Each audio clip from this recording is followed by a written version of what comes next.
ज्या मोर्चाच्या आमच्या मागण्या आहेत, मी अंगणवाडी कार्यकर्ते आहे, आम्ही जवळपास 20 ते 23 वर्षापासून कार्यरत आहोत। आम्हाला 900पासून पेमेंट होत म्हणजे मानधन 900पासून आम्ही काम केलेलं आहे। आता आम्हाला मानधन 10,000 मिळतं। 10,000त आमचं काहीही भागत नाही। आमच्या मुलाचं शिक्षण आहे, आमचं घर खर्च आहे, आमचं सगळंच आहे। तर सरकारला आम्ही गेल्या फेब्रुवारीमध्ये म्हणजे 2023 फेब्रुवारीमध्ये आम्ही असं संपावर गेलतो 8 दिवस। त्यांना आम्हाला म्हणले होते की पेन्शन मान्य करू आणि तुमच्या जे बी मागण्या असतील ते आम्ही मान्य करू।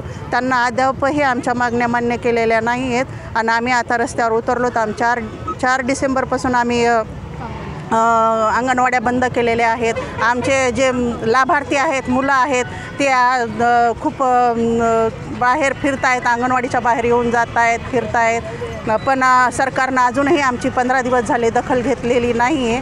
तर आमचं म्हणणं आहे की सरकारला म्हणजे आमच्या मुख्यमंत्र्याला आणि उपमुख्यमंत्र्याला आमचं म्हणणं आहे की त्यांनी आमची दखल घ्यायला पाहिजे। आम्ही महिला आहोत, आमची दखल त्यांना घ्यायलाच पाहिजे।